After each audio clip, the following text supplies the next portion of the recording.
teman-teman semua, perkenalkan nama saya Carolina Evangeline Salo dengan NIM 2207020109. Ini adalah video kampanye, apa sih kesehatan mental itu? Apakah penting? Yuk simak dan tonton. Oke teman-teman, pertama-tama saya akan menjelaskan singkat sedikit apa itu kesehatan mental dan kenapa penting kita harus menjaga atau merawat kesehatan mental kita. Jadi, kesehatan mental adalah aspek krusial dari keseluruhan hidup kita.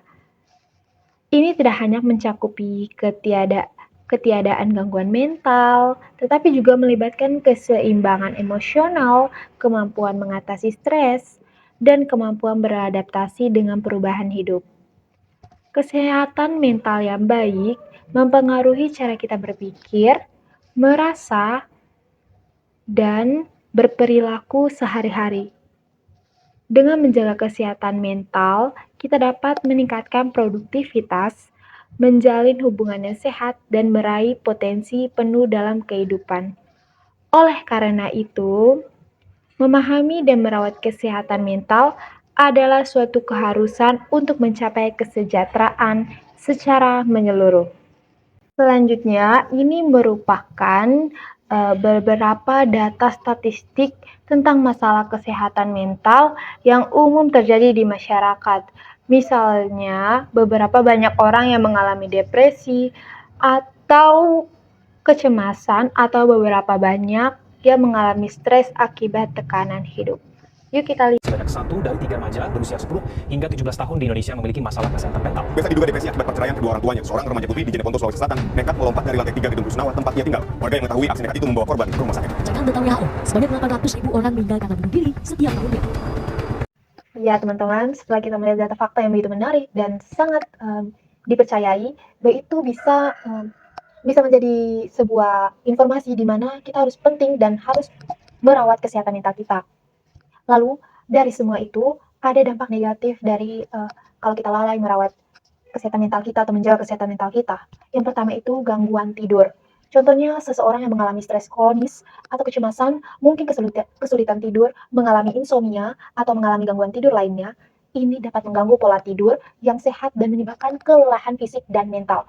Yang kedua itu adalah penurunan produktivitas. Contohnya itu kesehatan mental yang buruk dapat menyebabkan kesulitan berkonsentrasi, kehilangan minat dalam pekerjaan, dan menurunkan tingkat produktivitas. Sebagai contoh, seseorang yang mengalami depresi mungkin kesulitan menyelesaikan tugas-tugas sehari-hari dengan efisien.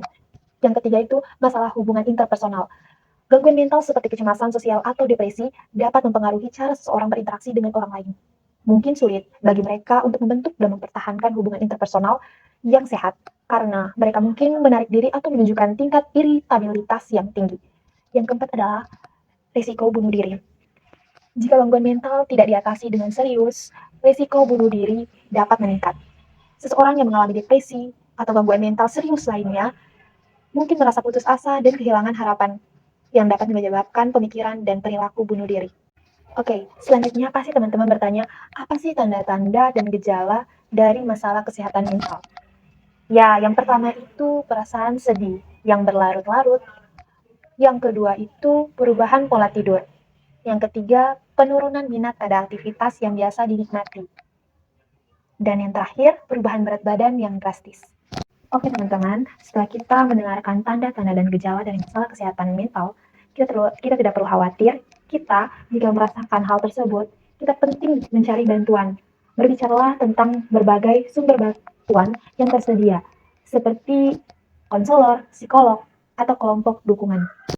Oke, ada beberapa cara untuk merawat kesehatan mental dengan baik, dan kita bisa lakukan dari diri kita sendiri dalam sehari-hari kita.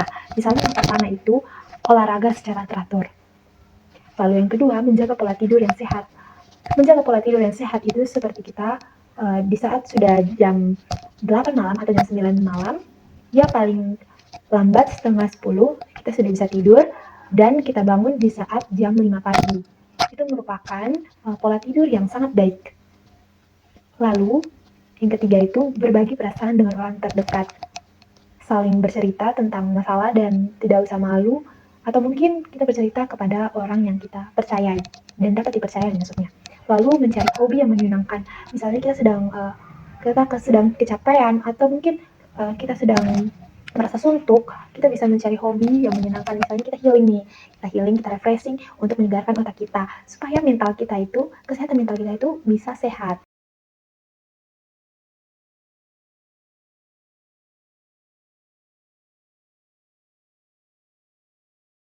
Mari kita juga edukasi diri kita sendiri dan orang lain tentang kesehatan mental.